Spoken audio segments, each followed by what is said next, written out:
Ina mana, ina reo, ina karangatanga maha, tēnā koutou katoa. Before I begin today, I'll hand over to Dr. Bloomfield to give us the latest case numbers. Dr. Bloomfield. Ngā mihi perimia. Tuatahi, e mihi ana kia koutou katoa, e whakarongo mai ana. E mihi ana ki te kaupapa o te wiki anō hoki, ara ko te wiki o te reo Māori. We're in the second day, as you know, of te wiki o te reo Māori, Māori Language Week. Kia kaha te reo Māori. On the Auckland outbreak today, we are reporting 15 new community cases of COVID-19, and they are all in the Auckland area. That takes our total number of cases in this outbreak to 970, of whom 397 people have now recovered, which is good news. The fall in the number of cases today is encouraging, and even more encouraging is that there are no unlinked cases today. All of these new cases are household contacts from 5 known households, with the majority linked to just 3 households. We do know, of course, that Delta spreads more easily within households, so to some extent, these new cases were expected. While some of these houses have not yet been epi-linked to the wider outbreak, they have not popped up unexpectedly. Furthermore, you will recall that just one case from yesterday was, at the point in time we announced yesterday, not linked to the outbreak. That case has now been linked. The number of cases in the last 14 days that are not yet epidemiologically linked has now fallen to 10. There are 22 people currently in Auckland hospitals, and of those, 4 are in intensive care and all require ventilation. It does remain crucial we maintain high levels of testing in Auckland to detect any final cases of COVID-19 that there may be in the community. High rates of testing will help Auckland get out of lockdown as planned and stay out. Our priority is now on testing as many people as possible over coming days from the following suburbs in Tamaki Makaurau: Massey, Mangere, Whawona, Papatoetoe, Otara and Manurewa. If you live in these suburbs and you have symptoms, please do and go get a test. If you receive an invitation to be tested, even if you have no symptoms, I would encourage you strongly to take up that invitation too. It is part of our surveillance that we are doing in these suburbs. Of course, anyone across Auckland and indeed New Zealand with cold or flu symptoms, no matter how mild, please come forward for testing. The latest data on influenza-like illness from ESR shows very low rates in the community, so it is particularly important that anyone with symptoms does get tested. We also encourage families with children to get tested altogether, as we are seeing COVID-19 cases in children, including quite a number in this outbreak. So if you're going out for a COVID-19 test, bring your whānau with you.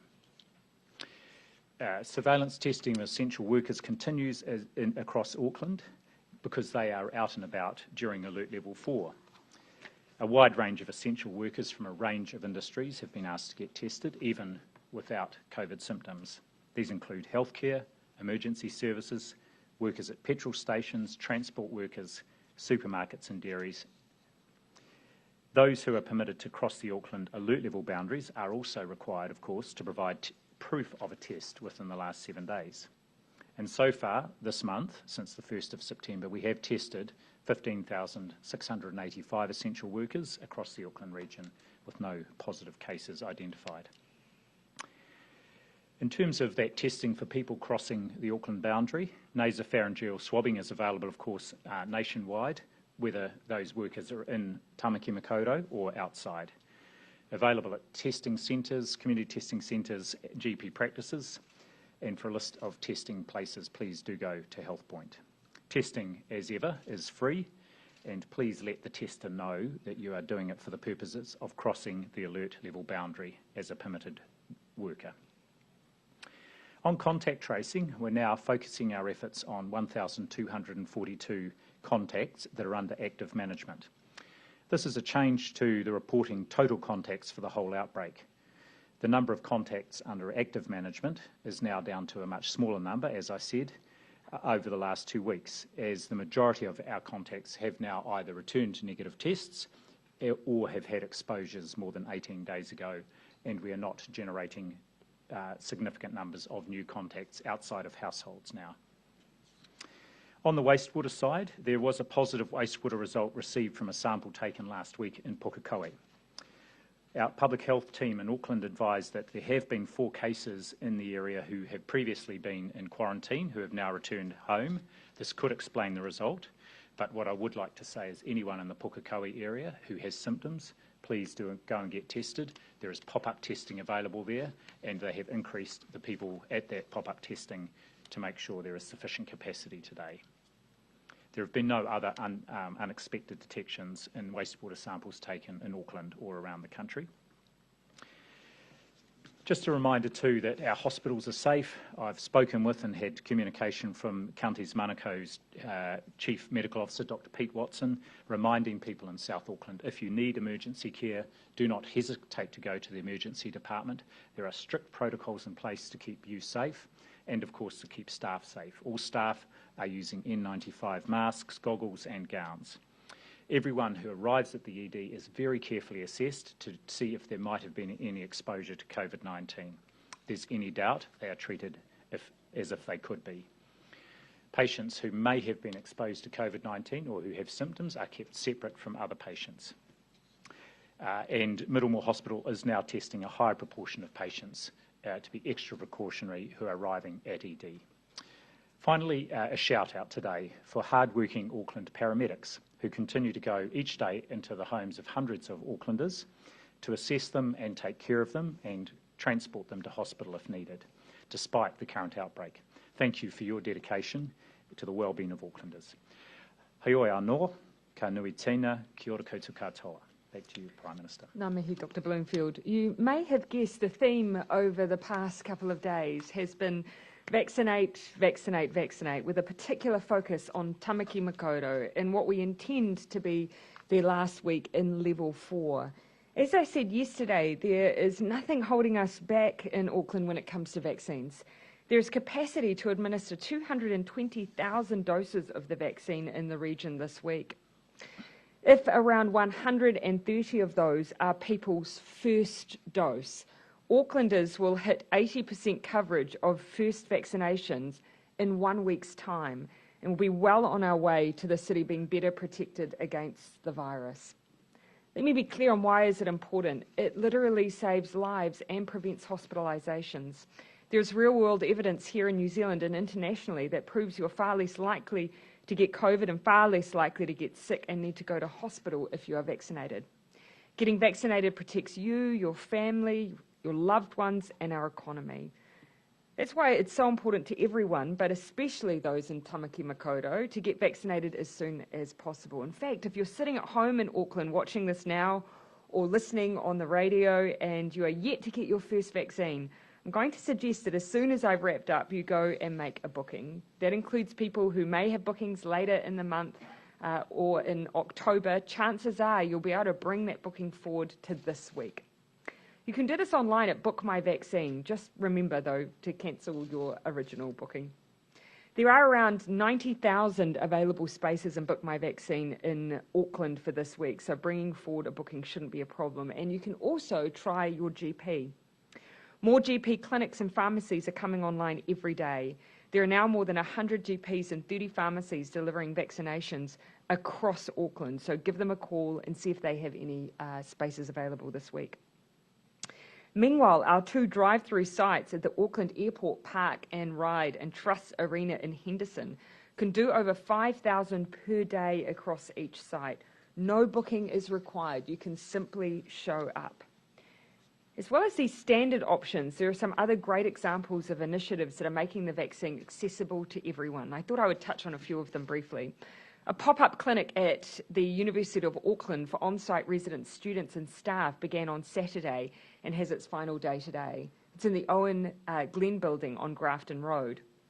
The Northern Region Health Coordination Centre has been running vaccination centres at 4 specialist schools in Auckland, Somerville, Parkside, Wairau Valley and Wilson, with hundreds of students and their families vaccinated at those sites over the last 2 weeks. International evidence tells us that COVID has caused disproportionate harm for disabled people, so we're working hard to get the vaccine to this group of New Zealanders. This morning, Minister for Disability Issues, Carmel Sepuloni, helped launch a Taikura Trust initiative at Papakura Marae to get disabled people vaccinated. They will be prioritising vaccinations for the disabled all week at the marae. The clinic is open from 9 till 3, Monday to Friday, at 29 Hanua Road, Papakura. You don't have to book, but try to be there by 2 p.m. at least, at the latest, so you can be processed. This follows similar initiatives elsewhere in the country. For example, the Hutt Valley DHB and Autism New Zealand provided an autism-friendly vaccination option in Petone. I've heard really encouraging stories of those with autism who have never before participated in a vaccination program accessing a vaccine against COVID. Now, there's been much talk of a Mr. Whippy-style mobile vaccine bus or portable vaccinations. I'm pleased to confirm that the Northern Region Health Coordination Centre will launch its first buses this Thursday.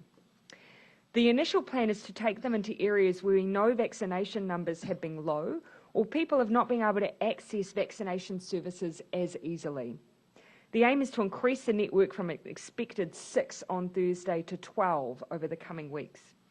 A huge thanks to Auckland Airport and Bus Travel New Zealand, who have supplied buses for this work. I know in Australia they've started operating something similar and have named their mobile outreach clinics Jabba the Bus. I'm sure that we can do better. The vaccine is the best tool we have in our toolbox and our ticket to greater freedoms. The more people who are vaccinated, the fewer restrictions that you have to have. Just as we've been world leading with the success of our elimination strategy, in the future I want New Zealand to be world leading both on the level of freedoms and our health and well-being. And high rates of vaccination is how we can achieve just that. We're now open for questions. Have you had any updates? And then I'll come to you, Gina. Have you had any updates yet on whether there is a surge starting in Auckland, whether people are starting to turn up in numbers for vaccines? No, I haven't had an update on that. We do know that, if my recollection is correct, that the 3rd of September was the last date where we had the highest reach. And you would expect that during that period of lockdown and those initial days, we really did have a large number come through. But my message to Aucklanders is you don't need to wait. If you have already booked, but it's not till October, bring it forward. If you've not yet booked anything, please go today to one of our drive-through sites. We want to vaccinate as many people as possible, as quickly as possible, and that goes for all of Aotearoa New Zealand. Why doesn't the Health Ministry have any plans to randomly test shoppers at places like supermarkets and the known virus hotspots? Yeah, so we've discussed this question quite a lot. We've talked about the past where supermarkets have been used. And in the past, what our health team have advised us is that supermarkets have been used well when you have, for instance, a wastewater test and you want to do a lot of surveillance testing very, very quickly in certain sites where you haven't had ongoing testing. Their feedback has been that in the current environment, that their testing stations they've established for symptomatic and their asymptomatic plans are still reaching into those communities at high rates. But we continue to say, let's consider everything, and certainly supermarkets have been on our agenda for something that should be considered. Yes, and just one other point to make is rather than random testing, the testing that's happening in Auckland is targeting specific suburbs where there are households that there is a sense there could be other cases out in the community. So they're not randomly going along and picking people out, but they're just messaging out into those communities, and we're seeing really good rates of testing. Yeah, there's a particular Pack and Save in Auckland that's been noted as a location of interest, I think 6 times now. Would it make sense to try and capture that community as via that supermarket? Yeah, look, I take advice from our team in Auckland. They've been doing this for a while through several outbreaks now, and their current thinking is very much that actually they've got good coverage in the suburbs to cover off those populations they want to get the surveillance testing of. And they do have some experience having tried it before and not finding very high rates of take-up, because people, if they're going to the supermarket, excuse me, may well be joining a queue for their to get their groceries, and it may be a lengthy outing already. We're hearing from some Aucklanders that you're asking them to get tested, but some of them can't get to the testing sites. Is more effort required to expand the mobile testing teams to get to those who don't have cars or can't afford to and we do use mobile testing. Yeah, look, there are still over 20 community testing centres set up, as well as, of course, general practices and urgent care clinics. And I know that they are using the mobile testing teams to get out, particularly into those suburbs where they are looking to do the surveillance testing. Look, I'll ask the question about the team, because we've talked a lot about the use of supermarkets, because look, ultimately what we want to do is reach into certain communities and get good levels of testing of those with mild symptoms, but also have our teams reach in and determine who they want to do that asymptomatic testing of. And it's just a matter of where and how you find those people. We've raised the option of supermarkets. The team on the ground have had a particular view of how they see it as being best done, but we'll ask the question about the pack and save, because it's a good question to ask. Can I ask you about cabinet paper in August last year, which I'll quote to you: vaccines for early delivery will be more expensive. Example, 75 to 150 per dose, compared to later delivery, perhaps less than $15 per dose. Modelling suggests the size of the funding required is highly sensitive to the number of early access vaccines that we choose to purchase. The government again didn't announce our advance purchase agreements till October. Did Cabinet decide not to try ordering? Absolutely not. I do not need to go back and look at any cabinet papers from that length of time to tell you that we absolutely did not make a decision to delay vaccine for price purposes. Absolutely not. So we've been to those companies and asked for early access. In all of our advanced purchase arrangements, keep in mind, we were in talks with vaccine companies who were at that time promoting vaccines that hadn't even finished their clinical trials. But we were entering into discussions and arrangements and sometimes purchase agreements before completion, simply so we could make sure we were in line to receive doses if they then proved to be safe. And so we entered in those negotiations very early on, but I can tell you at no point did we, for instance, say, we'll delay ordering something from there so it will be cheaper. Absolutely not. To be clear though, we did seek those higher priced early access vaccines. My recollection of all of the negotiations was that we were entering into discussions as soon as we could for those vaccines across our portfolio, because you'll remember that we chose multiple vaccines because there were different ones under trial, RNA vaccines, AstraZeneca, those who are slightly more traditional. We were entering into discussions with all of those to cover ourselves so that if one proved to be unsuccessful, we'd have alternate options. That was the basis of our choices and our negotiations, not price point. We wanted the best vaccines possible for New Zealanders. But the Cabinet did make a conscious choice to try for those early access vaccines, even though the prices were high. Yes, that's my absolute. At no point did we say we're opting out of any of those options because of price. It was all about efficacy. Which ones cover us?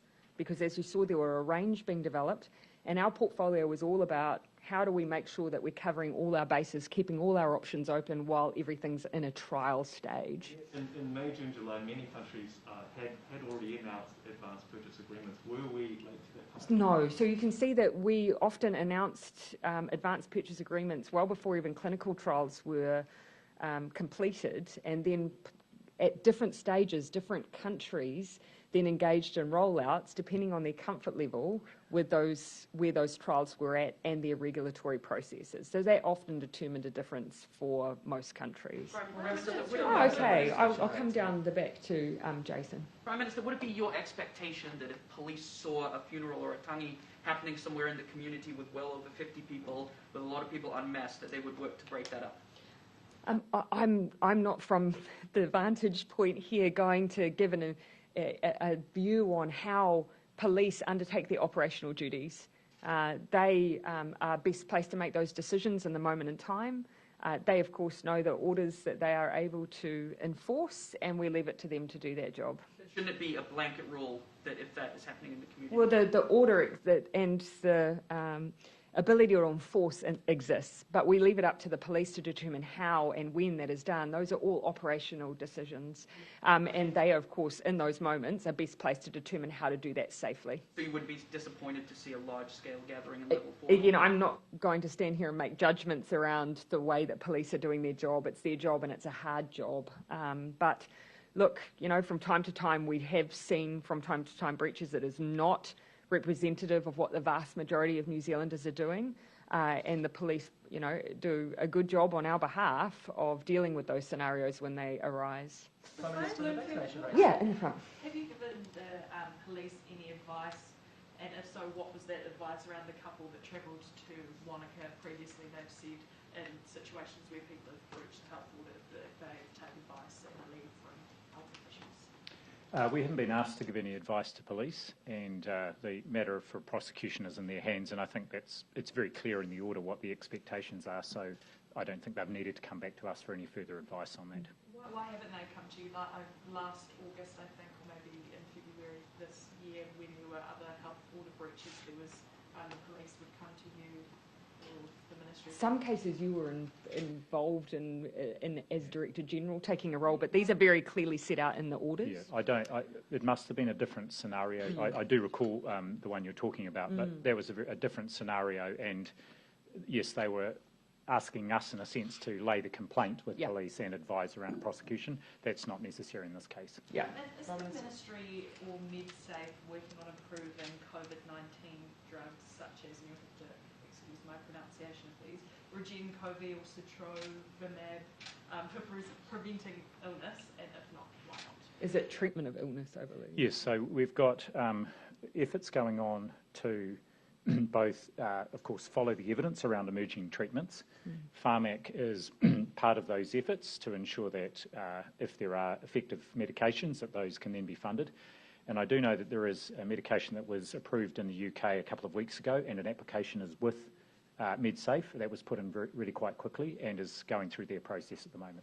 Australia approved one of them last month, and the US approved another one of them back in May. Why is it taking so long to approve them here? I just need to know exactly which medications they were, and I can check in with MedSafe to see that they may well have had applications, but they can't approve a medicine until an application comes in and all the evidence is provided. But I'm happy to follow that one up. Some of them are existing drugs that are then used for the treatment of COVID-19, so that also may be a complicating factor. Prime Minister, on vaccination rates, Ben.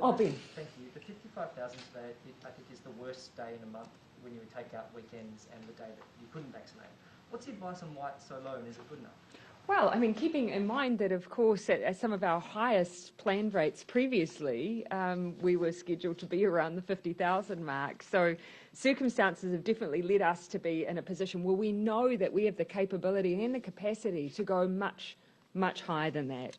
And so really that's my message today. We know we have that capacity. We know that we can do more. So for everyone that is currently booked and might be just waiting their turn, the message we're sending out is you can bring that forward, and you should bring it forward. Get vaccinated as soon as possible. That number, because it does feel low compared to the last 3 weeks. Were you expecting this natural drop-off? Look, so we do within the team, of course, there's a number of things that you expect to see with the distance between from when you have a large number of first doses, that then you then get large numbers, of course, when they come through for those seconds, when they're due to it in 21 days to 6 weeks' time. So there's lots of modelling around what to expect then. The modelling in this period of time has been difficult because we've seen such extraordinary rates. So we've already moved away really from those planned projections where we had anticipated that at a maximum we would be doing 50,000 a day. We're doing more than that, and we've consistently done more than that, and now we're telling New Zealanders, you can keep going. We've got the capability to do that. I also asked on the flower protest outside Parliament. I understand Ashley Bloomfield was given a bouquet of flowers. Do you have sympathy for the hundreds of thousands of flowers that have had to be mulched over the last month? I do, and they sit alongside a number of industries where, because our goal at this point is just to limit as much contact between people as possible, that they haven't been able to go about their usual jobs and their usual livelihoods. And I can only imagine how tough that would be. Yep. Why can't they sell at a level 4? It's all about cumulative risk. So the people that are operating at level 4, of course, are those that are determined that we need in order for New Zealanders to continue to survive and continue as much as possible those essentials of life. And so that heavily falls around food production. But you can see in Auckland that we've actually had a number of cases that have happened in those food production environments. So we try and reduce risk simply by having as few people who need to be working as possible. Why is moving the school holidays, sorry, another topic, why is moving the school holidays only being looked at now at the last minute? No, it's been under consideration for a while. The complexity, of course, being that that for our teaching workforce, they are working through lockdown, so they continue to work. And then essentially what you'd be asking is for that then to continue on in the aftermath of lockdowns as well. So it's very much, wider considerations around workforce as well. Is it appropriate? I'll just come to a few who haven't had questions. And actually, I'll come to Whati and then I'll come to you. Dr. Bloomfield, are you concerned at all around the mental well-being of Aucklanders with the extension? And are you also confident that there's adequate mental health and wellbeing services available to people in Tamaki? Kia ora, thanks for that question. Yes, I am concerned. We know that the lockdown period is tough on people, and in particular, the feedback I've had is that it's really impacting on young people there. What I have been asking and been getting from my team is a readout on what service usage we are getting. And we're not seeing big spikes, including, for example, in the 1737 number, but there is a range of services available for people. So I guess what I would be wanting to do is encourage people, if they are stressed, anxious, and finding it a bit of a struggle, to reach out and get support because it is available. Consideration also for COVID positive cases who might find it quite overwhelming to try and reintegrate themselves back into their communities, back into work at all, and how will they be supported? Yeah, I think this is definitely a thing. I mean, having COVID-19 is often people are unwell, but also there's still that sort of a little bit of stigma and other things that can go around it. I know that our public health teams do keep in contact with and provide support to whānau and to individuals who are discharged, for example, back out of quarantine into the community, and it's great to see many people now have recovered. So there is that opportunity to ask and have questions answered and just make sure that those people are getting the support they need as they reintegrate back into the community. Pati, when we had our conversation as a cabinet around the extension of Alert Level 4 for Tamaki Makaurau, one of the conversations we particularly had was around the impact on tamariki and rangatahi. We are concerned about, those lengthy periods of time where people aren't around, friends and whānau. But we also know that we need to put in the supports for those young people, but also do as much as we can to get as much normality as quickly as possible back for them. And I'm mindful in some countries, they've had very long periods where their children have been unable to go to kura, to engage with others, and we want to avoid that too. Yeah. Thank you. Dr. Bloomfield, so all of today's cases are household contacts. Can you explain why we're still seeing household contacts this far into lockdown? Surely you would run through them. Two reasons. The first is that some of these are households that have only been identified in the last week or two. You'll recall that, especially through the last week, we had several people who received services at Middlemore Hospital in a range of different places. And in following up those individuals, that led to households with others who had been exposed to the virus. And so we're seeing those cases coming through now. And the second is, of course, that the incubation period can be quite lengthy for some people. And so, again, we've seen at least or around 16% of people testing positive at their day 12 test, even though the index case may have been found, nearly 2 weeks prior to that. Yeah, and particularly when you've got large families, you can have just the knock-on as it goes through. So someone may originally have been infected some time ago, but we're then seeing the wider family being successively then infected. And then, sadly, in some cases it's taking until one of them becomes very unwell till they're seeking medical attention. Would it be appropriate? Yeah, do you mind if I come to Charlie and then I'll come back to you? Sean Hendy has said that population immunity would have been possible with previous variants and the vaccines we have, but now that's probably not going to be the case with Delta. How does this affect, New Zealand's COVID response in the short and long term? Yeah. So I think what Sean's reflecting is something that we've talked a little bit about over the course of the last few weeks. In fact, right back to when we launched the Reconnecting New Zealand strategy, which was factoring in the fact that Delta was changing things up. And what I think, Sean Hendy is referring to is the fact that we are seeing different rates of transmission in vaccinated people with the Delta virus than necessarily what you might have seen with other variants. However, that does not necessarily mean that it is any less successful in keeping people safe, because we are still seeing very, very high levels of effectiveness when it comes to hospitalisations and deaths.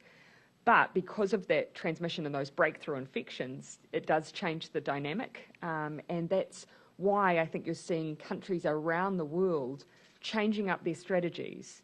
Whether you're looking at Singapore or any of the EU countries, you do see them altering their strategies and their use of restrictions as a result.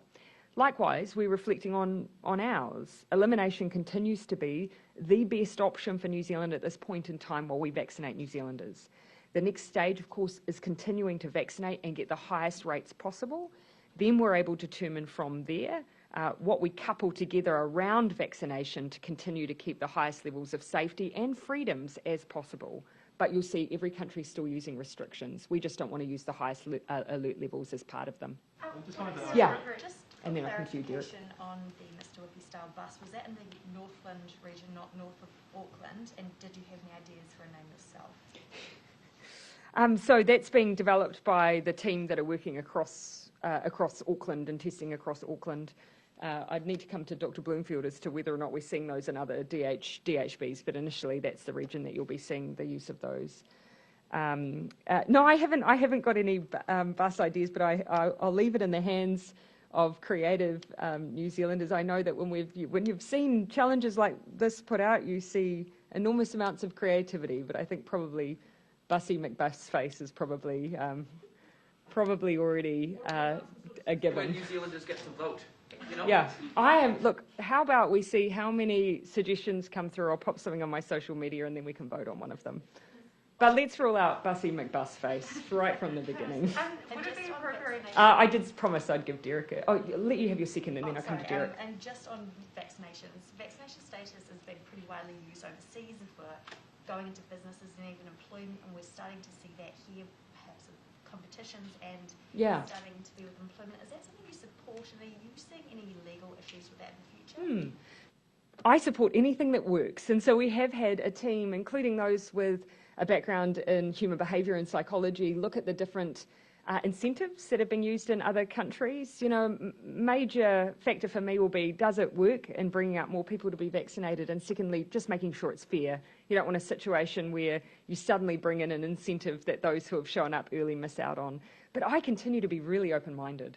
So if anyone brings to us an idea that we think will make a difference, we'd be happy to take those on, because it's good for all of us if we have as many people as possible being vaccinated. Your thoughts, Dr. Bloomfield? I couldn't agree more. And to go back to the earlier question about the modelling and around Delta, it says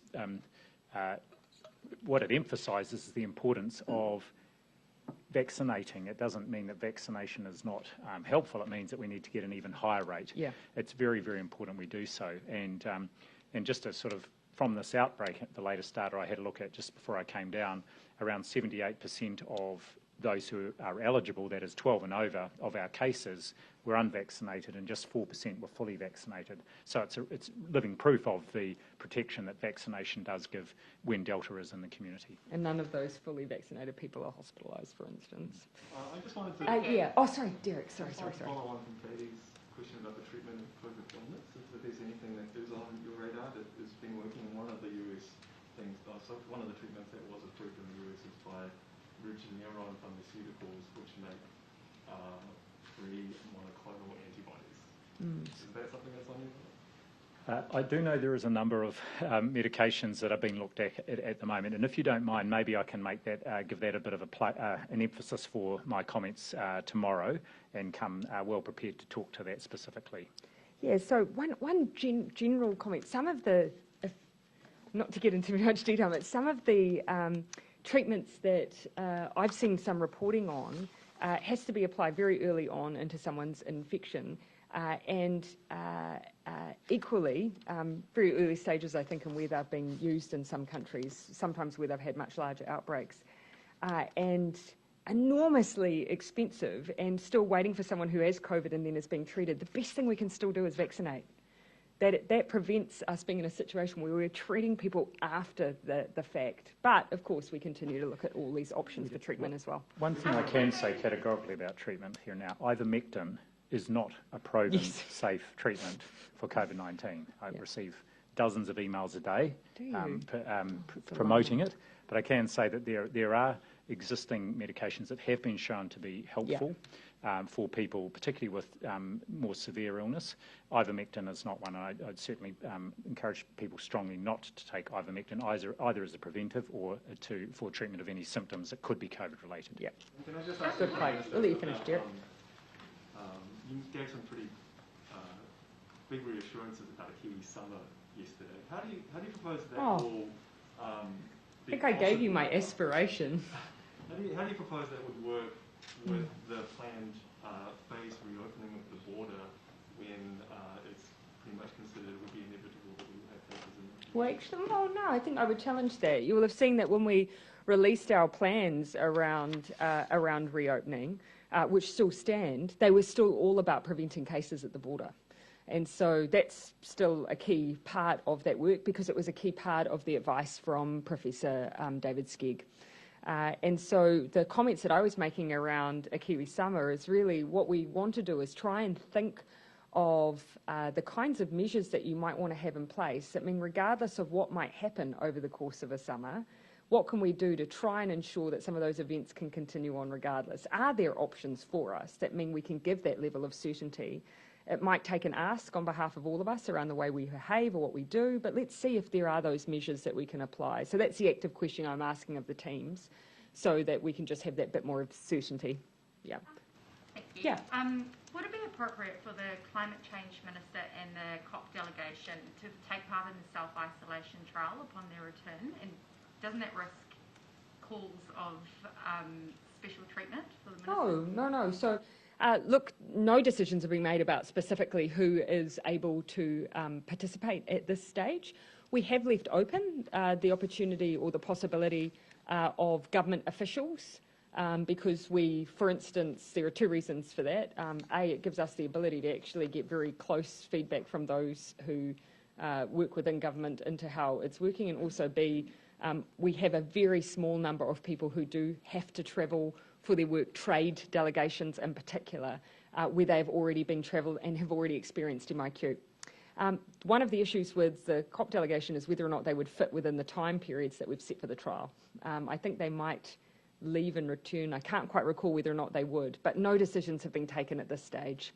But why is it so important for that COP delegation to go when there are so many Kiwis wanting to come home and can't get spots in MIQ, or businesses who need to send people over? So we are still, of course, we still continue on a regular basis to have anywhere between 4,000 and 5,000 people coming into New Zealand and into our managed isolation facilities over the course of a fortnight.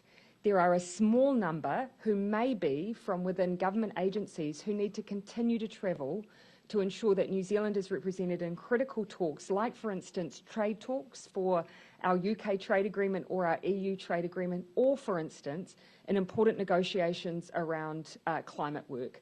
We are scaling back those delegations. They are irregular. In fact, my recollection is that we have only had one minister throughout this period who has used our managed isolation facilities. Is there any update on when those bookings will resume for MIQ? So there have been talks about when we'll be doing that, keeping in mind that's the regular ballots, and I imagine we'll have more to say on that soon. People are still coming in. It's just we usually have a regular release of vouchers, and that hasn't been happening for a little bit because we've had to prioritise those in the outbreak in New Zealand into going into our managed isolation facilities, and I think people understand why. Luke. A couple of things. Firstly, do you have Thomas. any information on how these two people who breached the Auckland lockdown ended up in Wanaka, and about how they got back to Auckland? No, I don't have any information on that other than what's in the public domain, but I imagine that the police are looking into that as part of their investigation. Yeah. Question, do we have a headline figure of the 900 some cases in this outbreak of how many people who caught COVID had one or both vaccines? Yes, we do have breakdowns on all of that. Forgive me, I Yes. don't have those figures in front of me right now. I've got them here, and I mentioned sort of the headline figures before, but what I might do is come back to you because I've got the numbers here for the total 955 people, but I then went and asked for them to take out the 0 to 11s who are not eligible. But the headline percentages I gave before are up to date and based on just the 12 and overs, and that is 78% of people no vaccines and just 4% fully vaccinated. That is, they've had their second vaccine at least 2 weeks before they became a case. And this is where Andrew gets grumpy with me because he gave me those numbers on the way down and I didn't bring them with me. So we can provide them. Okay, Thomas. Just on the James Shaw potentially taking part in the self-isolation trial. Yes, no, totally hypothetical. But yeah, just, I don't think it's likely at this stage, no, but go ahead. Would the UK qualify as one of the approved list of countries in that trial? So all of that work is still underway, and so there's a number of factors, including the criteria, those participating countries, what would be required of those participants as in what would be a suitable facility or home or so on, and the way that they even access testing. All of that's being developed. It's been narrowed down, so I've seen initial briefings on it. And we would be looking to run it really substantively across, the parts of November is when we're looking. So it does, of course, mean we do want to see Auckland in a better position than they are now before we run it as well. And Reuters is reporting that the US and the EU are about to launch a call for countries to set a 30% reduction in biogenic methane emissions by 2030. New Zealand is named as one of the 12 countries which is on the naughty list in this call. Have you had any overtures from ambassadors on that target, and what is your likely response to So 2 points that I would make. The first is that our targets are based on the IPCC reports on methane reduction. So that's where we based our target ranges. So we've tried to really lean into the international science in this space. Because it's important to us and it's important that we do our bit. And the second point I'd make is, of course, we do that in the context of those emissions derived from food production being the most significant portion of our overall emissions profile. And my view is that actually by developing initiatives that substantively reduce those emissions, we will have something that the rest of the world would be very grateful for. So, yes. And also, the one point that I'd also make, it's also about what you do. We are working very hard to actually reduce those emissions in real terms. We are the only country in the world that I know of that has made a commitment to how we will price emissions that are produced through our food production, and you're just not seeing that in other countries. Wellington businesses are crying out for the public service to return to the CBD. What's your message to public servants should they return to the office? Yes, we are encouraging people to come back into the city. We've got all of the measures required to keep people safe while they're out and about. So they should feel free to come back into the city, frequent their favourite local cafe, pop into their local retailer, and definitely support local. The Māori Party has launched a petition today to officially change the name of the country to Aotearoa and to restore all of our place names to their original Māori names. Would you support that?